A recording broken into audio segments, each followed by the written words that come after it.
I'm Simeon. And I'm Ian, and this is the BHS Broadcaster, Keeping you in the know.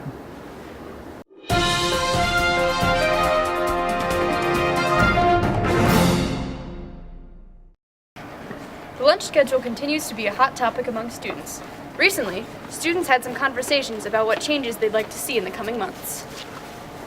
Hi, I'm Diana Body, and I'm student body president here at Brevard High School. Earlier this semester, I was one of the many students who participated in the Spirit program, which met to address issues that were going on in our school, and the main issue was Smart Lunch.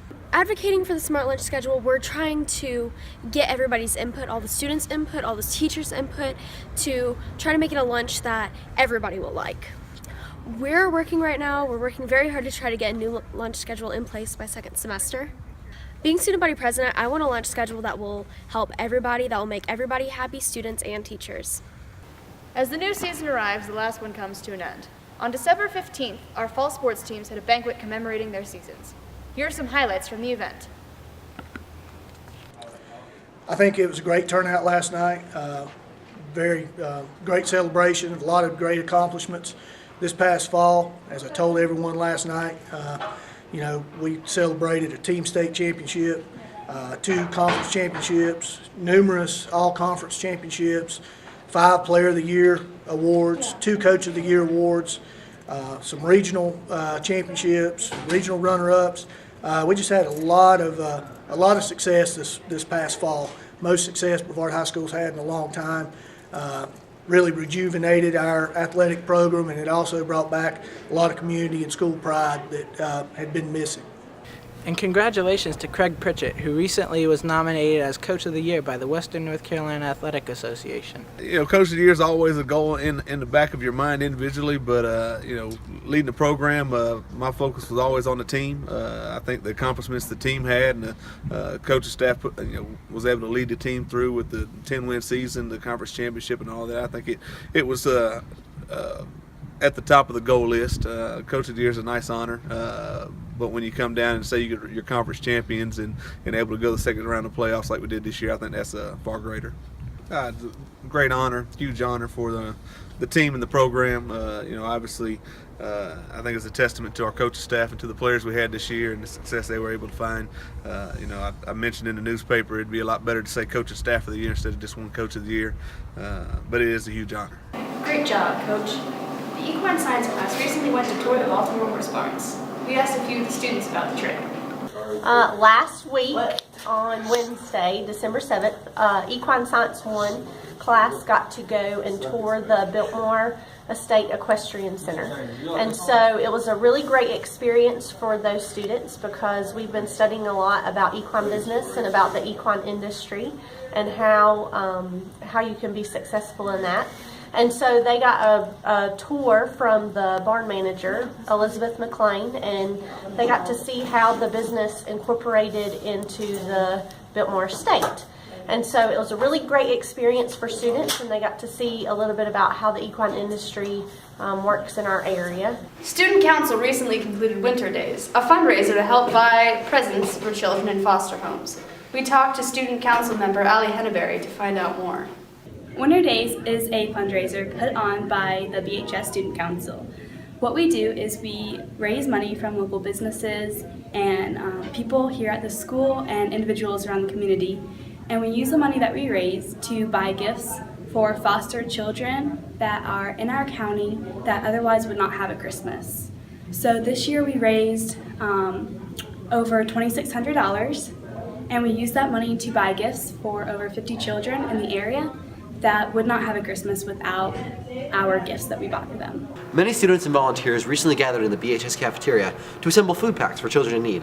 We spoke to the School Nutrition Services Director, Carolyn Barton, to learn more about the Backpack Buddies program and what they do for the community. The Backpack Buddies program for Transylvania County Schools has been in operation for about 10 years now.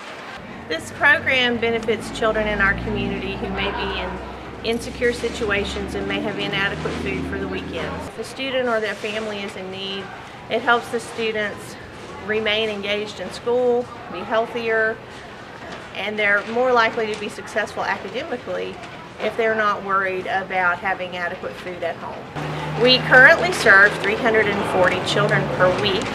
We served 260 children per week last summer, and for Christmas we'll be serving 350 children. You can support a student with $150 a year. $25 will purchase a Christmas food pack, or any dollar donation is appreciated and put to good use. And now, a message from a first-year club.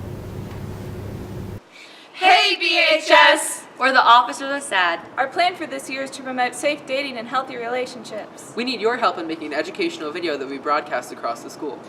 Join us January 6th during lunch day. Thank you. Winter break is coming up, so we asked some students how they plan to spend it. I'm spending my Christmas break here with my family. For Christmas break, I'm going to be staying home and catching up on all the sleep that I've missed over the school year. I'm spending my Christmas break with my family. I'm spending my Christmas break fading my jeans.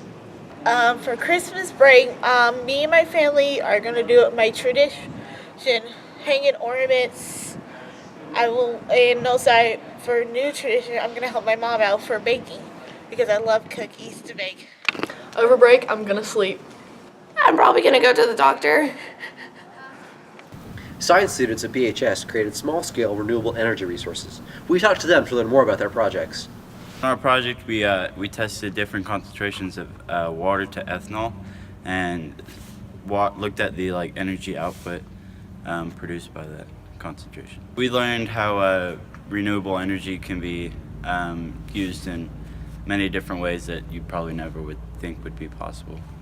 So Wesley Perrin and I, we built what's known as a Darius wind turbine. They are useful, they're very useful, but they're mostly used in industry and large-scale development. They produce a lot of energy, but the problem is that they require a lot of continuous wind. So I created a pinwheel made out of milk jugs that could be turned and oscillated by steam produced in a beaker from boiling water. We covered a beaker with aluminum foil and punched, at the first we punched one hole in the aluminum foil, and the pressurized steam should have turned the turbine, the little pinwheel. We investigated different types of renewable energy, for which we chose to investigate biomass, which is basically any form of plant or animal matter that can be kind of transformed by either burning or otherwise altering its state of matter to produce energy in the form of liquid fuels or other commodities. So in this case, we chose nuts to kind of burn and release their chemical energy to boil water. This has been the BHS Broadcaster. For more information on these stories and others, please go to our website. Like us on Facebook and follow us on Instagram.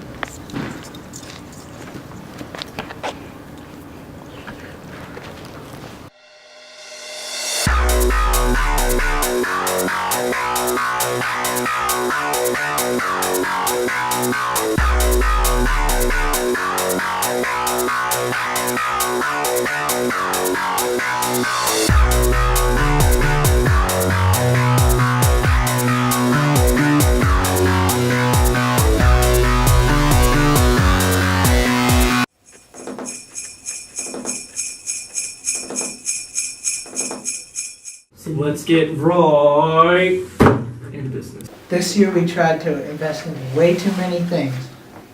The Harambe stock dropped harder than that kid into the enclosure, and the SpongeGar investment soaked up way too much attention. The Arthur stock clenched up and didn't go anywhere. And our bottle investment flipped on us and just went nowhere.